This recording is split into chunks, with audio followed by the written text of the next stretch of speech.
Sejauh ini untuk supaya memenangkan partai ini dalam pemilu, sudah sejauh mana konsolidasi yang dilakukan ya?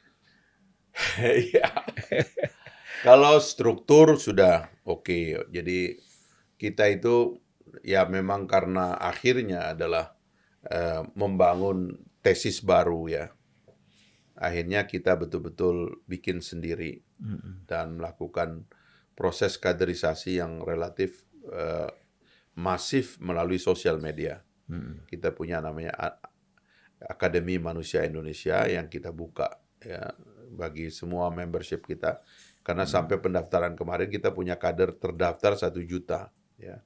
Lalu Itu masuk online ya? online ya. Online ya? Dan mereka juga secara online ikut di Akademi Manusia Indonesia dan Akademi Pemimpin Indonesia. Nah, yang Akademi Pemimpin ini kita anggap yang paling layak untuk jadi caleg. Nah, itu yang kita masukkan ke dalam caleg sekarang ini gitu. Dan kita punya caleg alhamdulillah 100% caleg pusat, 100% caleg provinsi, dan 93,7% untuk caleg DPRD tingkat 2-nya gitu.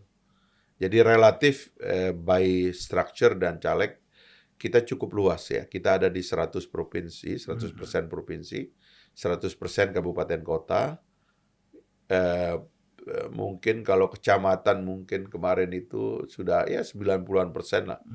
Baru kita masuk desa sekarang itu mungkin sudah 40-50%.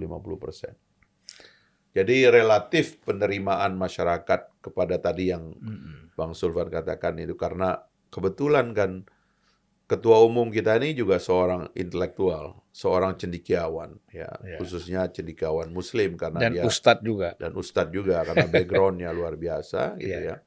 Menulis banyak buku, berceramah di banyak tempat ya kan, termasuk berceramah dalam bahasa Arab gitu.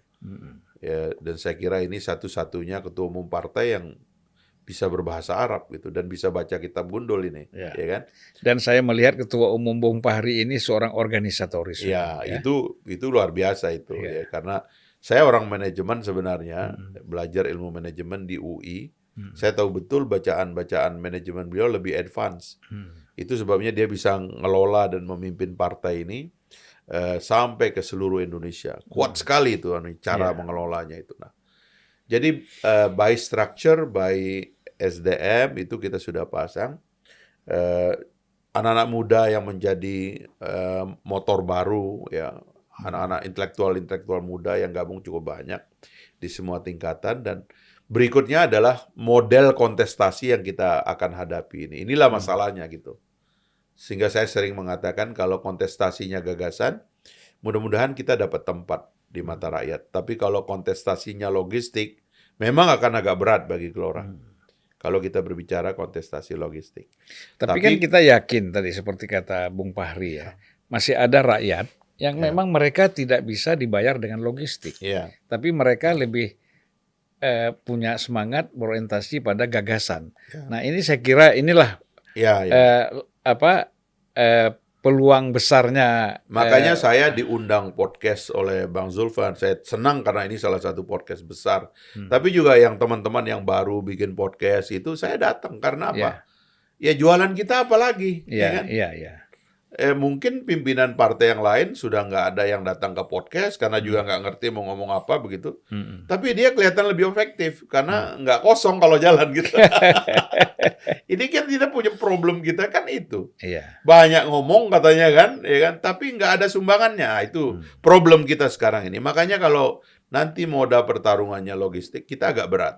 Tapi kalau gagasan ini makin nyebar, lalu kemudian masyarakat melihat, oh enggak, kita enggak mau. Bolehlah mungkin ada yang mengatakan, ya kalau orang mau nyumbang silakan, tapi gagasan nomor 1. Mungkin kita dapat tempat di mata rakyat gitu. Mudah-mudahan aja. Ya insya Allah Bung Fahri. Ini yang kita harus promote terus, pemilih cerdas ini ya Bang Zulfan. Saya kira podcast ini juga bisa menjadi punya platform sekarang sebagai channel podcast pemilu yang edukasi jauh lebih penting daripada logistik. Kira-kira begitu.